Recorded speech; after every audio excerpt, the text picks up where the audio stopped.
दुनिया में ऐसे कई मुल्क हैं जहां पर उद्योगपति कहते हैं कि हमें वहां के नेताओं के पास जाने की जरूरत नहीं पड़ती है, ना प्राइम मिनिस्टर ना मंत्री, किसी के पास जाने की जरूरत नहीं पड़ती है।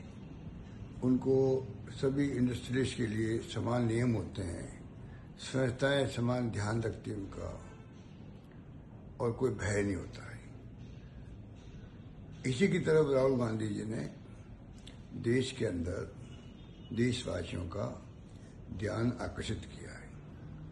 इसको गंभीरता से लेना चाहिए और ये सबके हित में है, ये सबके हित में है।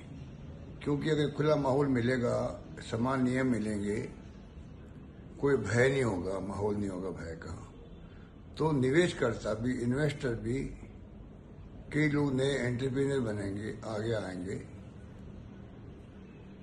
और वो इन्वेस्टमेंट करने की तरफ आगे बढ़ेंगे। वो देश हित के अंदर भी होगा।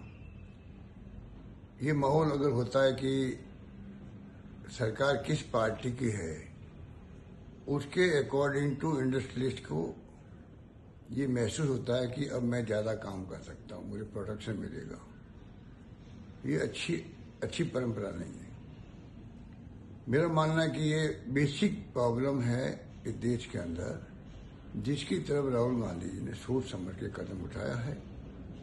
जो आर्टिकल लिखा है उसको मैं समझता हूँ कि अधिक से अधिक युवाओं को पढ़ना चाहिए, जिससे कि बेसिक जो प्रिंसिपल है इन्वेस्ट करने के, उसकी तरफ ध्यान जाए लोगों का। एक माहौल बने देश के अंदर कि पूरे देश के अंदर किस दिशा में हमें जाना है, किस दिशा में सरकार पर दबाव बनाए रखें, चाहे राज्य की हो चाहे केंद्र की हो, जिससे कि लोग पूरी तरह स्वतंत्र होकर के, बिना किसी भय के, बिना किसी पक्षपात के, तमाम नियम एक से बने सबके लिए, इधर जाने की जरूरत नहीं पड़ेगी फिर किसी के पास में। जब नियम एक होंगे, संस्थाओं का पूरा प्रोटेक्शन होगा, तो मैं समझता हूं कि और ज्यादा इन्वेस्टमेंट आने की संभावना मैं कह रहा हूं कि बढ़ेगी और ये देश हित के अंदर होगा। तो मेरा मानना है कि इस आर्टिकल मैंने पूरा पढ़ा है और मैंने देखा है कि इस आर्टिकल की वर्तमान माहौल में बहुत बड़ी आवश्यकता है। और एक तरफ ये भी है कि जब आज ये भय है कि ईडी, इनकम टैक्स, सीबीआई, ये भय भी बहुत खतरनाक भय है। ये इससे जब सुप्रीम कोर्ट ने जोड़ा है इसको कि ये इलेक्टोरल बॉन्ड जो है उसके लेन देन भी उस ढंग से हुई है कि किस प्रकार से हम ईडी, इनकम टैक्स, सीबीआई से लोग डराएं, धमकाएं और इलेक्टोरल बॉन्ड लें, तो ये तो और खतरनाक बात है। ये तो विभिन्न राजनीतिक पार्टियों के साथ में आपस में भेदभाव वाली बात है। तो इसी प्रकार से इन्वेस्टर जो है इन्वेस्ट करता, देश हित में इन्वेस्ट करता है, वो एंटरप्रेन्योर होता है।